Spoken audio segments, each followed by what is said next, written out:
Hello everyone, कैसे हैं आप सब लोग। I hope each and every one of you is doing absolutely good. My name is doctor Vipin Kumar Sharma और मैं आप सभी लोगों का तहे दिल से स्वागत करता हूं हमारे इस प्यार से बैच लक्ष्य के अंदर। तो सबसे पहले तो बताइए कैसे हैं आप सभी लोग। सब लोग बढ़िया, पढ़ाई अच्छी चल रही है। बहुत लंबा टाइम हो गया है हमको मिले हुए एंड मैं चाह रहा था कि एक सेशन लिया जाए। मैं आपकी चैट्स ऑन कर देता हूं, allow me a second please. Good evening everyone, सभी लोगों का स्वागत है, सुस्वागतम, वेलकम टू दिस सेशन। नमस्कार नमस्कार, प्रणाम प्रणाम मेरे दोस्त, राधे राधे, क्या हालचाल सबके। I hope everyone is doing absolutely good. Board exams आने वाले हैं, टेंशन होगी, होनी चाहिए, जाहिर सी बात है, एक लाजमी सी फीलिंग है। जब भी आप कुछ नया करते हैं हमेशा स्टार्टिंग में थोड़ा बहुत आपको स्ट्रेस रहता है एंड मैं हमेशा बच्चों को रेकमेंड करता हूं कि please do not take stress, take pressure, because pressure is something which you can utilize in a positive direction and stress is something which is always negative, जो कि आपकी प्रोडक्टिविटी को किल करेगा। प्रेशर इतनी लाजवाब चीज है ना मेरे भाई, अभी आप एक एक किताब को पढ़ रहे होंगे मात्र दो दो दिन के अंदर, that is just because of the pressure, है ना। अगर स्ट्रेस लोगे तो नहीं कर पाओगे। स्ट्रेस मतलब आप सिर्फ सोच रहे हो, ओवर थिंक कर रहे हो, काम कुछ नहीं हो रहा है। लेकिन प्रेशर मतलब नाउ यू अंडरस्टूड कि भाई ये मेरी टाइमलाइन है, 10 घंटे है मेरे पास, 10 चैप्टर है मेरे पास, एक चैप्टर को 1 घंटा देना है। Now you have a clear cut idea कि मुझे करना क्या है, तब जाके प्रोडक्टिविटी निकलती है। तो प्रेशर लो मेरे भाई। ये जो आपका बोर्ड एग्जामिनेशन का टाइम है, 15 20 दिन 25 दिन, दबा के प्रेशर लो, स्ट्रेस मत लो, क्योंकि स्ट्रेस लेने से आज तक किसी का भला नहीं हुआ, किसी को मैंने एग्जाम फोड़ते हुए नहीं देखा। प्रेशर लोगे मजा आएगा। आज मैं आपको कुछ हैक्स बताऊंगा और ये हैक्स बताने के लिए मैं क्यों एलिजिबल हूं ये मैं आप लोगों के साथ डिस्कस करने वाला हूं। क्योंकि अल्टीमेटली मैंने जितने सब्जेक्टिव एग्जाम दिए हैं ना मेरे भाई, मैंने वो सारे के सारे सब्जेक्टिव एग्जामिनेशन स्टॉप किए हैं विद इमेंस मार्क्स। मतलब इतने मार्क्स मेरे को दिए गए, बोरा भर भर के मेरे को मार्क्स मिले हैं। जितने एकदम हाईएस्ट पॉसिबल मार्क्स होते थे सब्जेक्टिव एग्जामिनेशन में, मेरे को उतने ही मिलते थे। When I was in university, तो उस टाइम पे मैंने यूनिवर्सिटी टॉप किया, गोल्ड मेडल हासिल किया और एक अनसरपास्ड रिकॉर्ड भी बनाया। When I was doing my graduation, उस टाइम पर भी मेरी बहुत बहुत अच्छी रैंक आई थी, बहुत अच्छी परसेंटेज आई थी। जितनी बच्चों की 12th क्लास में भी परसेंटेज नहीं आती, उससे ज्यादा परसेंटेज मैं ग्रेजुएशन और पोस्ट ग्रेजुएशन में लेके बैठा हूं। उसके पीछे एक सिंपल सा कारण था कि मेरी राइटिंग स्किल्स जो थी ना वो बहुत अच्छी थी। और राइटिंग स्किल का मतलब कभी भी ये नहीं होता कि आपकी राइटिंग बहुत प्यारी होनी चाहिए ना, आपका लिखने का तरीका, आपका समझाने का तरीका औरों से थोड़ा सा अलग होना चाहिए। एंड वहीं पर एग्जामिनर पकड़ लेता है कि हाँ यार इस बच्चे में कोई तो अलग बात है and ultimately he is going to give you good marks. तो समझ लीजिए हमारे पास एक एकदम ब्लैंक पेपर आया। अब आपके पास एग्जामिनेशन की शीट आएगी। सबसे पहले आपको क्या करना है, मार्जिन बना लेनी है। मार्जिन तो बनी बनाई आती है गुरुजी, बहुत अच्छी बात है, यहां पर मार्जिन बनी बनाई आई है। वैसे तो दूसरी साइड भी रहेगी, यहां पर आप रफ वर्क के लिए, अगर आपका फिजिक्स का पेपर है, किसी और चीज का पेपर है जहां आपको थोड़ा बहुत रफ वर्क करना होता है, आप छोटी छोटी मार्जिन बना लीजिए। अब आपने क्वेश्चन अटेम्प्ट करना शुरू किया। क्वेश्चन अटेम्प्ट जब आपने शुरू किया यहां पे करना, तो सबसे पहले आप सेक्शन मार्क करेंगे। You will mark section A, अलग से सेक्शन ए लिखिए। इसको डब्बे से आप क्या कर दीजिए, ढक दीजिए सेक्शन ए को। बड़ा बड़ा सेक्शन ए लिखा, डब्बे से ढक दिया एंड मेरे भाई आपने आंसर लिखना शुरू किया। ठीक है, आपने यहां पर आंसर लिखा, आपने लिखा यह है क्वेश्चन नंबर 1 और क्वेश्चन नंबर 1 का ए पार्ट में आंसर करने वाला हूं। Let's say A B C part. A part मैंने आंसर दिया, blah blah blah blah blah, point wise fashion में अच्छे तरीके से मैंने लिखा। फिर मैं बी आंसर करना चाहता हूं, 2 लाइन का गैप दूंगा, फिर मैं करूंगा बी। फिर मैं लिखना स्टार्ट करता हूं, फिर मैं मार्क करूंगा answer C and so on. ऐसे करके मैं एक एक दो दो लाइन छोड़ता चले जाऊंगा हर पार्ट के बाद। और जब मैं एक क्वेश्चन से दूसरे क्वेश्चन पे स्किप कर रहा हूं तो भी मैं 2 लाइन का गैप दूंगा और उसके बाद मैं शुरू करूंगा क्वेश्चन 2। इस प्रकार से मुझे मेरी क्वेश्चंस की ओरिएंटेशन रखनी है।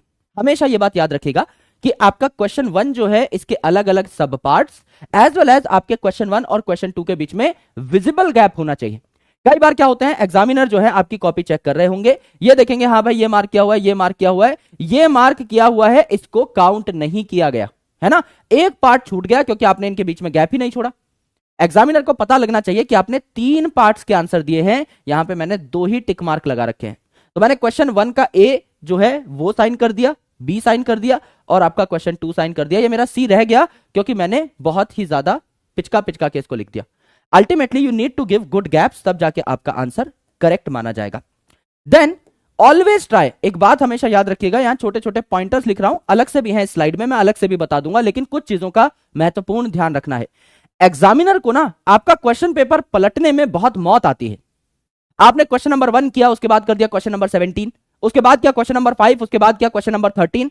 एग्जामिनर इन सारी चीजों से किलसते हैं। Always maintain a sequence, always maintain a sequence. अगर मेरे भाई आपको किसी क्वेश्चन में दिक्कत है, आप बाद में करना चाहते हैं, आप उसके लिए छोटी मोटी जगह छोड़ सकते हैं। अगर आपने अच्छे से तैयारी कर रखी है पेपर की, तो आपको सारे क्वेश्चन आते होंगे। तो आप जो है एक सीक्वेंस में ही जब चलेंगे तो एग्जामिनर को भी कॉन्फिडेंस आएगा आपके ऊपर कि इस बच्चे को सारे क्वेश्चन आते हैं। अगर आपको एमसीक्यू बाद में भी करने हैं, एक पन्ना जो है उन एमसीक्यू के लिए आप अलग से छोड़ दीजिए। Always maintain a sequence. Then manage your time. Time manage कैसे होगा गुरुजी? टाइम मैनेज कैसे होगा? आपको एक क्वेश्चन में उतना ही टाइम लगाना है जितना रिक्वायर्ड है। अगर आपका कोई क्वेश्चन 1 नंबर का है तो उसको 1 से 2 लाइन में लिखिए। अगर आपका कोई क्वेश्चन 2 नंबर का है तो उसको आप 2 से 5 लाइंस में लिखिए, या डायग्राम और फ्लो चार्ट बना दीजिए। अगर कोई 3 मार्क का है तो उसको आप हाफ पेज में लिखिए, और अगर कोई 5 मार्क क्वेश्चन है तब जाके आप उसमें 1.5-2 पन्ना भर सकते हैं, तब जाके आपका पेपर अच्छे तरीके से अटेम्प्ट होगा। यह नहीं कि कोई आपको 3 नंबर का क्वेश्चन बहुत बेहतरीन आता है तो उसमें आपने 2 पन्ने भर दिए, बराबर ही नंबर मिलेंगे, चाहे 1 पेज में लिख के आओ चाहे 2 पेज में लिख के आओ। इससे बेटर यह है कि उतना टाइम चुरा करके कोई बेहतरीन चीज हम लोग लिखें 5 मार्क्स वाले क्वेश्चन में। प्लीज मेक श्योर कि आपकी राइटिंग जो है रीडेबल हो। मैं ये नहीं कह रहा कि मोती बरसाने हैं ना, आपकी राइटिंग जो है रीडेबल होनी चाहिए, पढ़ने लायक आपकी राइटिंग होनी चाहिए। देन आप बायोलॉजी के स्टूडेंट हैं, जाहिर सी बात है आपको क्या करना है, आपको सबसे पहले डायग्राम्स पे फोकस करना है। जहां भी आप खुद के मनपसंद डायग्राम्स बना सकें, या जो मैं डायग्राम बनाता हूं लेक्चर के अंदर वो बना सकें, या फ्लो चार्ट बना सकें जो कि मैं आपको बना बना कर पढ़ाता हूं, तो इससे एग्जामिनर खुश होता है। Then the most important thing, always highlight main points. Highlight का मतलब ये नहीं है कि हाईलाइटर लेके चले गए एग्जामिनेशन में, नहीं है ना। आपको क्या करने हैं, मेन पॉइंट्स हाईलाइट करने हैं। हाईलाइट करने का मतलब मैंने कोई बात लिखी है, यहां पर मैंने एक बात लिखी है, इस बात में मैं चाहता हूं इस वाले पॉइंट पे फोकस आ जाए, तो मैं इसके नीचे जो है क्या करूंगा, ब्लैक पेन से अंडरलाइन कर दूंगा। ये पॉइंट मेरा हाईलाइट हो गया। इतनी सारी चीज लिखी हुई है इस पेज के ऊपर, मैं चाहता हूं एग्जामिनर की नजर इस पे जाए कि ये पॉइंट मैंने बहुत बेहतरीन लिखा है सर, इस साइड ध्यान रखिए। तो अल्टीमेटली क्या होगा, यहां पर आपका ध्यान जाना चाहिए इस पॉइंट पे। एग्जामिनर का ध्यान खींचने के लिए आपको इसको हाईलाइट करना पड़ेगा। ये कुछ बहुत बेसिक बेसिक सी बातें हैं। अब इन्हीं बातों को ना थोड़ा सा अच्छे तरीके से समझते हैं। मैं सीबीएसई बोर्ड के लिए बता रहा हूं दोस्त, आराम से सुनिए। कई लोग हैं जिनके एग्जाम हो चुके हैं, सीबीएसई बोर्ड वाले बच्चे सुनिए। Tip number 1, maintain a sequence. मैंने बताया अगर आपको सारे क्वेश्चन आते हैं, प्लीज मेंटेन अ सीक्वेंस। आपके एग्जामिनर को पन्ना पलटना अच्छा नहीं लगता है, सीक्वेंस मेंटेन करिए। क्वेश्चन नंबर 1 से लेकर क्वेश्चन नंबर जितने भी आपके क्वेश्चन आए हैं, please maintain a sequence, right. Second point, make proper margin, leave space for rough work. यानी इस साइड आपने मार्जिन बना दी क्वेश्चन नंबर लिखने के लिए, इस साइड आप मार्जिन बना सकते हैं रफ वर्क करने के लिए। इस साइड जो मैंने मार्जिन बनाई थी, इसमें आप ऊपर लिख भी सकते हैं कि आप यहां पे रफ वर्क करने वाले। जहां जहां रिक्वायर्ड है वहां आप छोड़ सकते हैं, जहां रिक्वायर्ड नहीं है वहां भी आप ब्यूटी के लिए बना सकते हैं, अच्छा लगता है। यस। देन देखिए यहां पर एक बच्चे ने आंसर लिखा हुआ है, ये आंसर कॉपी है। यहां पर आपका क्वेश्चन नंबर अच्छे से मेंशन्ड है, प्रॉपर हैंडराइटिंग में लिखा हुआ है, कोई बहुत सुंदर हैंडराइटिंग नहीं है, नॉर्मल हैंडराइटिंग है। यहां पर अगला क्वेश्चन मेंशन किया हुआ है, और अच्छे से जितना रिक्वायर्ड है 2 नंबर के सवाल में उतनी ही बातें लिखी हुई हैं, 1 नंबर के सवाल में उतनी ही बातें लिखी हुई हैं। तो एकदम लिमिटेड लिखिए, अच्छा लिखिए, पॉइंट वाइज फैशन में लिखिए, और क्वेश्चन नंबर प्रॉपर्ली डाल दीजिए। क्वेश्चन नंबर अगर आप नहीं डालेंगे तो आपको मार्क्स नहीं मिलेंगे। This is a rule of CBSE examination. Question number अगर आपने नहीं डाला है तो आपको मार्क्स नहीं मिलते। Please make sure to mark the question number. Then maintain space between question and sub parts. Part 1 2 3 4 है किसी क्वेश्चन में, हर पार्ट के बीच में एक एक लाइन का गैप। और मेरे भाई एक क्वेश्चन और दूसरे क्वेश्चन में भी 2 लाइन का गैप आपको देना है। Right in clear handwriting and concrete answer लिखिए, जिससे कि आपका टाइम मैनेज हो पाए, बहुत ज्यादा टाइम की बर्बादी नहीं करनी है। Do not skip steps in numerical. Physics में आप न्यूमेरिकल करेंगे, स्टेप स्किप नहीं करने हैं। स्टेप्स के मार्क्स होते हैं, मैं जानता हूं ये भरतनाट्यम का कंपटीशन नहीं है, लेकिन फिर भी यहां पर स्टेप्स के मार्क्स हैं। आपके सीबीएसई बोर्ड में स्टेप मार्किंग होती है, यानी आपकी कोई नेगेटिव मार्किंग नहीं है अगर आप कुछ भी लिख कर आते हैं तो। अब वहां पर शोले की स्टोरी नहीं लिखनी है, वहां पर आपको क्या लिखना है, एक क्वेश्चन आपने पढ़ा, वो आपको एग्जैक्टली नहीं आता, लेकिन उससे मिलती जुलती बातें आपको जरूर पता है। जैसे कोई सवाल आ गया लेट्स से इकोसिस्टम के ऊपर, है ना, और इकोसिस्टम में एग्जैक्टली जो पूछा है वो आपको शायद नहीं पता, लेकिन आपको डेफिनेशन ऑफ इकोसिस्टम आती है, that is the functional unit of ecology. और यहां पर बायोटिक का आप बेसिकली इंटरेक्शन देख रहे होते हैं। 2-3 लाइन भी आप वो लिख के आएंगे जो आपको पता है कि सही है, तो आपको उसके नंबर मिल जाएंगे, चाहे आधा नंबर ही क्यों ना मिले। अब ऐसे स्टूडेंट्स जिनको मार्क्स की जरूरत है, जो बच्चा पढ़ाई में तेज है, जिसने पढ़ रखा है सब कुछ, जिसको सब कुछ आता है, उसकी तो बात ही अलग है। ऐसे बच्चे जिनको लगता है कि मुझे हाफ ऑफ द सिलेबस आता है, बाकी में मेरी बैंड बच सकती है, अगर आप मिलते जुलते सी बातें लिख के आएंगे कि क्वेश्चन में कुछ पूछा है उसे मिलती जुलती बातें लिख के आएंगे, ultimately you can get half to 1 mark in a 3 mark question, in a 5 mark question. आधा एक नंबर अगर आप 5-6 क्वेश्चन से भी चुरा लेते हैं, it becomes a good number, है ना। तो कभी भी जो है स्टेप्स मत छोड़िएगा, और जो भी आपको आता है लिख के आइएगा। Make flow chart and diagram, right answers in understandable handwriting. कहीं आपको केमिस्ट्री में पूछा गया है, इलेक्ट्रोकेमिस्ट्री में, कि किस प्रकार का आपका डायग्राम बनेगा, तो बना दीजिए। कहीं आपको कोई डायग्राम बनाना है बायोलॉजी में, तो बना दीजिए। पॉइंट वाइज फैशन में अपना आंसर लिख दीजिए, एकदम कॉन्क्रीट, और जितनी लेबलिंग हो सकती है उतनी लेबलिंग करिए, क्योंकि एग्जामिनर को है लेबलिंग से प्यार। ये जो लेबलिंग है यही बताती है कि आपको कितनी नॉलेज है किसी टॉपिक के बारे में। And the most important thing, ये जो आपका डायग्राम है ये हमेशा पेंसिल से बनेगा। लेबलिंग आप पेन से कर सकते हैं, लेकिन ये डायग्राम हमेशा पेंसिल से बनता है, कभी भी पेन से नहीं बनता। तो do not use pen while making this diagram. आपको कोई आउटलाइन बनानी है, आप पेन का इस्तेमाल कर सकते हैं। मेन जो डायग्राम बनेगा वो हमेशा पेंसिल से बनेगा, खासकर बायोलॉजी के डायग्राम। यस, यहां पर देखिए, explain the answers in detail, जहां पर भी नीडेड है। अब कई बार जो है आप सवाल ठीक से नहीं पढ़ते, कई बार सवाल ऐसा होता है कि what is going to be the answer of this question, please explain. हम लोगों ने ट्रू फॉल्स तो लिख दिया, है ना, whether this statement is true, तो हमने लिख दिया हाँ ट्रू है, तो ट्रू लिख दिया। आगे लिखा रहता है वाई, 2 नंबर का सवाल है, तो हम ट्रू लिख करके नहीं भाग सकते, हमको रीजन बताना है। जहां जहां पर लिखा हुआ है क्वेश्चन में प्लीज इलेबोरेट, प्लीज एक्सप्लेन, वहां वहां पर एक्सप्लेनेशन देना जरूरी है, वहां वहां पर इलेबोरेशन इंपॉर्टेंट है, तो वो आपको पढ़ना पड़ेगा। Colour, underline and highlight important point, काले पेन से आप अंडरलाइन कर सकते हैं, हाईलाइट कर सकते हैं, या फिर कोई कलरफुल आपके पास हल्का सा पेन है तो उसको भी आप इस्तेमाल कर सकते हैं। ग्रीन नहीं यूज करना है, रेड नहीं यूज करना है, काले और नीले में से ही थोड़ी अलग शेड का पेन आप अगर ला सकते हो, या स्काई ब्लू कलर का कोई स्केच अगर आपके पास है, तो मैं पर्टिकुलरली यूज करता था, कोई मनाही नहीं होती वहां पर। स्काई ब्लू कलर का एक पेन ले जाइए, एक पेज में सिर्फ 5 से ज्यादा शब्द आपको मार्क नहीं करने, सिर्फ 5 शब्द ऐसे जो आप चाहते हैं कि एग्जामिनर देखे। उनके पास टाइम बहुत कम होता है, वो बहुत जल्दी जल्दी चेकिंग करते हैं। आपको पता है कि इविल क्वार्टेट पे अगर क्वेश्चन आया है तो मेरे को 4 पॉइंट्स बताने हैं, उन 4 पॉइंट्स पे आप एग्जामिनर की नजर खींचना चाहते हैं। कोई एग्जाम्पल आपने लिख दिया है जो आपको याद है, जो आपको पता है अधिकतर बच्चे नहीं लिखेंगे, उनके दिमाग से स्किप हो जाएगा, उस पे अंडरलाइन कर दीजिए। एग्जामिनर को पता लग जाएगा हेडिंग सही है, एग्जाम्पल सही है, हेडिंग सही है, एग्जाम्पल सही है, जल्दी जल्दी चेकिंग होगी, बढ़िया बढ़िया नंबर मिलेंगे। Don't use new pen. एक पेन जो है अगर आप चला के देख लेंगे, पहले एक आधा पन्ना लिख लेंगे, तो आपके लिए ज्यादा बेनिफिशियल रहेगा। डायग्राम बनाने हैं पेंसिल से, लेबलिंग करनी है प्रॉपर, और अपनी लैंग्वेज में ही आपको आंसर लिखने हैं। जरूरी नहीं कि मास्टर साहब ने कुछ कहा है उसी लैंग्वेज में लिखेंगे, सबके मास्टर अलग अलग है।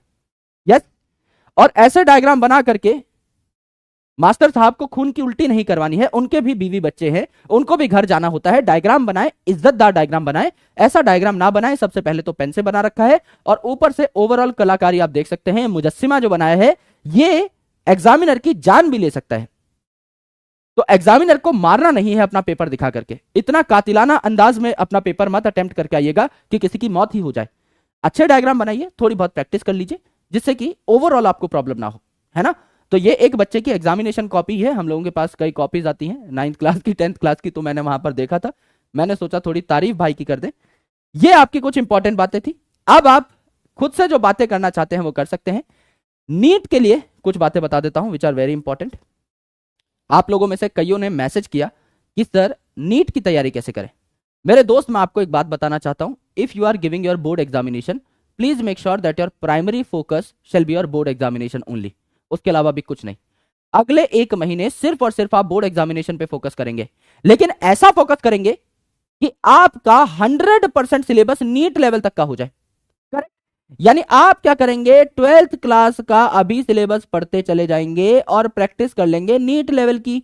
पढ़ना तो है ही, 12th क्लास और नीट क्लास के सिलेबस में कोई ज्यादा फर्क तो है नहीं, तो आपको पढ़ाई थ्योरी तो सेम ही पढ़नी पड़ेगी। थोड़ी बहुत प्रैक्टिस आप नीट लेवल की भी कर लीजिए, और उसके बाद जब बोर्ड एग्जाम हो जाए इतनी अच्छी तैयारी होनी चाहिए 12th क्लास की कि 12th सिर्फ रिवाइज करनी पड़े, और आप मेन टाइम किस पे शिफ्ट कर दे, 11th क्लास पे शिफ्ट कर दे बोर्ड के बाद। तब जाके होगा मेरे भाई पहले अटेम्प्ट में सिलेक्शन, तब जाके हम लोग मिलजुल कर पार्टी कर रहे होंगे। सारा मटेरियल आपको इस टेलीग्राम चैनल पे मिलेगा, जितना भी मटेरियल मैं देने वाला हूं आने वाले टाइम में इस टेलीग्राम चैनल पे देने वाला हूं। बोर्ड के लिए आपको बायोलॉजी के नोट्स चाहिए, मुझे बता दीजिएगा, माइंड मैप चाहिए बता दीजिएगा, एनोटेशंस चाहिए बता दीजिएगा, सारी चीजें यहां पर आएंगी, सैंपल पेपर चाहिए बता दीजिएगा। It is a discussion group, it is a Telegram channel, सब कुछ यही है, आप बातें भी कर सकते हैं। Overall it's a good group, अच्छे बच्चे यहां पर कनेक्टेड है, आप जैसे ही पढ़ने वाले बच्चे कनेक्टेड है। इसको आप जब आपका मन हो तब स्कैन कर लीजिएगा, इसीलिए मैंने आपको दिखाया है ना, कोई जल्दबाजी नहीं है। आपको लगता है बोर्ड एग्जामिनेशन के बाद स्कैन करना है, इसका स्क्रीनशॉट लेके रख लीजिएगा, अभी स्क्रीनशॉट ले लीजिए और बाद में आराम से बैठ करके आप इसको स्कैन कर लीजिएगा। इस टेलीग्राम चैनल पर जुड़ जाइएगा। आगे हम जो स्ट्रेटेजीज बनाएंगे खासकर 12th क्लास के स्टूडेंट्स के लिए, प्रॉपर स्टूडेंट तो ऑलरेडी पढ़ ही रहा है, उसको कोई और प्रेशर नहीं है किसी और एग्जाम का, आपके लिए स्पेसिफिकली हमको कुछ टारगेट करना पड़ेगा कि कैसे आपकी 11th भी बढ़िया तरीके से रिवाइज हो सके और कैसे 12th भी जो है आपकी एकदम पेस पे चल सके आफ्टर बोर्ड एग्जामिनेशन। उसके लिए प्लानर्स भी यहीं पर आएंगे, तो आप आराम से इसको ज्वाइन कर लीजिएगा जब आपका मन हो, कोई जल्दबाजी नहीं है दोस्त। यस, ये कुछ सलाहें थी, ये कुछ सजेशंस थे, इन सारे सजेशंस को 8-9 पॉइंट्स हैं, इनको आप नोट कर लीजिएगा जिससे कि आप भूले ना, और ये हर एग्जामिनेशन के लिए इंपॉर्टेंट है। हर एग्जामिनेशन के लिए एकदम आप इन पॉइंट्स को बेझिझक इस्तेमाल कर सकते हैं, चाहे कोई सब्जेक्ट हो कोई एग्जामिनेशन हो। इफ इट इज सब्जेक्टिव आप यूज कर सकते हैं। ऑलराइट, और सुनाइए दोस्तों क्या चल रहा है। उम्मीद में बहुत अच्छा कंटेंट आने वाला है, इस बार की उम्मीद हर उम्मीद से अलग होने वाली है। हर बार हम लोग क्या करते हैं, अच्छी खासी थ्योरी पढ़ते हैं, हमेशा 5 घंटे का लेक्चर होता है, 6 घंटे का लेक्चर होता है, PYQs are given half an hour. Mostly जो कंटेंट है वो थ्योरी थ्योरी थ्योरी थ्योरी, इतनी बार थ्योरी पढ़ा चुके हैं मेरे भाई, इस बार थ्योरी तो होगी ही होगी, लेकिन main focus should be on practice. यानी अगर आप उम्मीद भी देख लेते हैं आपका सिलेक्शन गारंटीड हो जाएगा। अगर आप उम्मीद को भी रिलीजियसली फॉलो कर लेते हैं, इज्जत से फॉलो कर लेते हैं for botany and for rest of the subjects, आपका सिलेक्शन हो जाएगा। बॉटनी में इस बार थ्योरी जो है बहुत ही अच्छे तरीके से क्रिस्प फॉर्मेट में कराई जाएगी, नोट्स आपको अलग से दिए जाएंगे, main focus will be on questions. मैं आपको खुद रेकमेंड करता था जब मैं आपको पढ़ा रहा था बैच में कि आप एक चैप्टर के 150 से 200 क्वेश्चन कर लीजिए मेरे भाई। 100 सबसे important questions, high yield questions मैं आपको बैच में ही करा दूंगा, मजा आ जाएगा। तो ट्रस्ट मी, आप आराम से अपना पेपर देके आइए, तब तक आपका बहुत ज्यादा बैकलॉग नहीं होगा।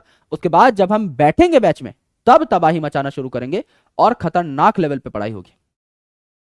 You will understand. आप एक लेक्चर देख लेंगे, अभी आने वाले संडे में मेरा लेक्चर है, शायद 23 तारीख को मेरा लेक्चर है, तब आपको पता लग जाएगा कि हम लोग क्या करने वाले हैं। ऑलराइट, चलो मेरे भाई, और बताइए 11 12 सब पढ़ाएंगे भाई, complete botany, end to end complete botany. अगर आपके पास मेड इजी है तो आपको मजा आ जाएगा, मेड इजी नहीं है तो भी मजा आ जाएगा, लेकिन मेड इजी है तो आपका टाइम बचेगा कंपैरेटिवली, बस ये बात है। अंडर कॉन्फिडेंस मेरे भाई, कॉन्फिडेंस बढ़ता है मेहनत से, मेहनत करनी पड़ेगी, है ना। और हमेशा मन में वो जो एक डर रहता है ना, वो सबका ही रहता है। आप टॉपर से भी पूछोगे, मैं टॉपर था भाई, लेकिन मैं भी एग्जाम देने जाता था, तो एक अलग से ना मन में एक फीलिंग आती है, आप उसको अंडर कॉन्फिडेंस नहीं कह सकते। जब भी आप किसी नई चीज को करने जाते हो ना, वो एक हल्की सी नर्वसनेस देखने को मिलती है, लेकिन जब आप पेपर देख लेते हो ना अपने हाथ में आता हुआ, उस टाइम के बाद एकदम सारी चीजें सॉर्ट हो जाती है। यस, तो कोई डिफिकल्टी नहीं है उसमें, आराम से अगर आपने तैयारी की है, प्यार से पेपर निकल जाएंगे, पता भी नहीं लगेगा, पलक झपकते ही आपके बोर्ड्स गायब हो जाएंगे। तो ट्रस्ट मी, ये सबके साथ हुआ है, मेरे साथ भी हुआ है, मेरे दोस्तों के साथ भी हुआ है, और भी जो सीनियर टीचर्स हैं उनके साथ भी हुआ है, आपके साथ भी होगा, आपके बच्चों के साथ भी होगा, सबके साथ ये सेम चीज होती है। जब भी हम किसी एग्जामिनेशन में बैठते हैं, मेरी कॉम्पिटिटिव एग्जामिनेशन की तैयारी बहुत स्ट्रांग होती थी, हमेशा हमेशा बहुत स्ट्रांग होती थी, है ना, लेकिन पेपर आने तक, पेपर जब तक हाथ में ना आ जाए, मन में कुछ चलता रहता था। वो सबके साथ होता है, इट इज वेरी नेचुरल। अगर नहीं हो रही है टेंशन, नहीं चल रहा है मन में कुछ उल्टा सीधा, तो दिक्कत है। अगर चल रहा है तो it is it is very fine, कोई इसमें दिक्कत नहीं है। जूलॉजी कौन पढ़ाएंगे ये आपको कल पता लगेगा, एक सरप्राइज है, एक नई फैकल्टी है, तो जूलॉजी जो है आपको एक सर पढ़ा रहे होंगे जिनसे आप बहुत जल्दी मिलेंगे, है ना। टेस्ट में कम number, please do the test analysis. Test analysis करना बहुत जरूरी है। आपको एग्जैक्टली वो कारण पता होने चाहिए कि मेरे नंबर क्यों कट रहे हैं। Everything should be measured. The thing that you can not measure you can not improve. जाहिर सी बात है, आप एक टारगेट बनाइए कि मेरे आज 630 नंबर आ रहे हैं, मुझे 650 तक जाना है। आप 720 का मत सोचिए। 630 से 650 के बीच में आप कैसे इंप्रूवमेंट कर सकते हैं वो आपको अपना पेपर एनालिसिस ही बता देगा। भाई इस बार आपने 4 क्वेश्चन ही गलत पढ़ लिए, अगर आपने सही पढ़े होते, सिली मार्किंग नहीं की होती, सिली मिस्टेक नहीं की होती, तो आपके 20 नंबर सीधे बढ़ जाते। अब आप एक एक क्वेश्चन गौर से पढ़ना सीख जाएंगे एंड आप 630 से 650 पे पहुंच जाएंगे। सिमिलरली आप एक एक मिस्टेक को धीरे धीरे करेक्ट करते हैं, सो डोंट वरी। आप जैसे जैसे करेंगे ना, एक एक स्टेप आगे बढ़ाएंगे, it will be really good for you, है ना। चलिए, ओके 550 आ रहा है, कोई बात नहीं भाई, इंप्रूवमेंट होगी। कम से कम 20 मॉक टेस्ट देने हैं, 15 से 20 मॉक टेस्ट देने हैं आपके बोर्ड एग्जामिनेशन के बाद। आपको फुल सिलेबस मॉक टेस्ट दीजिए, हर पेपर को एनालाइज करिए। जितना टाइम मॉक टेस्ट में दिया गया है उतना टाइम एनालिसिस में लगेगा। अगर आपने आधा घंटा ही लगाया है एनालिसिस में, then you are not doing it correctly, तो आप उसको सही से नहीं कर रहे हैं। It is very important for you to analyse the paper in the very same time you have attempted the paper. अगर 3 घंटे का पेपर है, 2 से 2.5 घंटा तो आपको एनालिसिस को देना ही देना चाहिए। This is bare minimum. कम से कम बता रहा हूं मैं, इससे ज्यादा तो आप कितना भी दे सकते हो, लेकिन कम से कम 2 घंटा लगता है, तब जाके आप पेपर को एनालाइज कर पाते हो। अगर आपने उतना टाइम नहीं लगाया है, आप ढंग से एनालाइज नहीं कर रहे हो। एक क्वेश्चन को एनालाइज करने में लगेगा भाई आधा 1 मिनट लग जाएगा आराम से, ज्यादा भी लग सकता है ना। चलिए, लव यू दोस्त, love you, thank you thank you. और कितने ऐसे मेरे भाई हैं जो पहली बार में सिलेक्शन चाहते हैं? यस लिख दो एक बार फटाफट, चैट सेक्शन भर डालो, है ना। कितने लोगों का पहली बार में सिलेक्शन होगा? थम्स अप दे दो एक बार फटाफट, वोट लगा देता हूं आपका। कई दिन हो गए पोल कराए हुए। कितने लोग चाहते हैं कि जेन्युइनली पहली बार में हमारा सिलेक्शन हो जाए, कि अगले साल तो विपू सर का मुंह ना ही देखना पड़े तो अच्छा है। और मैं खुद दिल से दुआ करता हूं कि आपको मेरी शक्ल ना देखनी पड़ रही हो अगले साल, बैच में ना देखनी पड़ रही हो। वैसे तो हम लोग मिलेंगे, बातें करेंगे, दोस्ती यारी है हमारी मुकम्मल है, तो हम लोग मिलेंगे, बैठेंगे, सारी चीजें होंगी, लेकिन बैच में मुझसे मत पढ़ना भाई। मैं चाहता हूं आप पास हो जाओ, चले जाओ बस यहां से, है ना। आपको जेन्युइन जरूरत होगी, सच में आपने प्रयास किया होगा। अगले साल आपको लगता है कि सर इस साल मैंने बोर्ड पे फोकस किया है, नेक्स्ट ईयर मेरे को नीट को ड्रॉप देना ही है, तो अलग बात है। जो पढ़ने वाले बच्चे हैं, जिन्होंने पूरी साल मेहनत की है, मैं दिल से चाहता हूं कि आपका सिलेक्शन हो जाए। आपको जेन्युइनली मेरी शक्ल ना देखनी पड़े, बैच में नहीं देखनी पड़े, है ना। तो एक बार हम लोग पोल चेक कर लेते हैं कितने लोगों ने क्या कर दिया है। ओके, लगभग 99% लोगों ने बोला है कि हमको एक बार में सिलेक्शन चाहिए, विच इज वेरी गुड। क्योंकि मैं आपको एक चीज बताता हूं जो कि मैं अपने मन से नहीं बोल रहा, दिस इज अ फैक्ट। और वो फैक्ट ये है कि हर साल नीट का जो टॉपर निकल के आता है वो 12वीं क्लास का बच्चा निकल के आता है। जो फ्रेशर्स होते हैं उनसे टॉपर निकलने की जो प्रोपेंसिटी है, that is maximum, that is the maximum. Dropper बच्चे भी अच्छा परफॉर्म करते हैं, लेकिन उनसे टॉपर निकल पाना ना बहुत मुश्किल है। ये मैं नहीं कह रहा, पिछले 20 साल का डेटा कह रहा है। तो अगर आप पहली बार में निकल जाते हैं, बहुत अच्छी चीज होगी आपके लिए, and you are going to make it really big. क्योंकि आपने 11th 12th को एक एक साल पूरा दिया होता है। ड्रॉपर जो है एक ही साल में 2 क्लास का कंटेंट पढ़ रहा होता है, उसके पास बेचारे के पास टाइम ही कम रहता है। लेकिन अगर भगवान ना करे आपको ड्रॉप मारना पड़ जाए, तो प्रण लीजिएगा, ये तपस्या करिएगा कि हाँ भाई एक साल अब मेरे को कुछ कहीं नहीं देखना है, मैं अच्छे तरीके से सिर्फ अपनी पढ़ाई पे फोकस रहूंगा from day 1 till the last day. अधिकतर बच्चे जो इस जर्नी में आते हैं ना, वो आखिरी दिन तक अपने आप को बांध के रख ही नहीं पाते। ये जर्नी डिफिकल्ट नहीं है, लेकिन इस जर्नी में ना आपको कंसिस्टेंट रहना पड़ेगा। डिफिकल्ट तो दुनिया में कुछ भी नहीं है, अगर आपका दृढ़ निश्चय है, अगर आप सोचते हो कि मैं ये काम कर सकता हूं, तो आप बिल्कुल कर पाओगे। और पढ़ाई तो दुनिया में हर दूसरा आदमी कर रहा है दोस्त, लेकिन रेगुलर पढ़ाई दुनिया में हर दूसरा आदमी नहीं कर रहा। You just need to maintain that regularity. अगर उसको आप जीत गए ना, अगर आपने अपने दिमाग पे संतुलन स्थापित कर लिया, अगर आपने अपने दिमाग को जीत लिया, तो आप इस जर्नी को आराम से क्रैक कर सकते हैं। अधिकतर स्टूडेंट स्टार्ट तो करेंगे बहुत जोश से, लेकिन एंड तक पहुंचते पहुंचते एकदम फुस हो जाते हैं, क्योंकि पूरा जोश उन्होंने पहले ही लगा दिया होता है।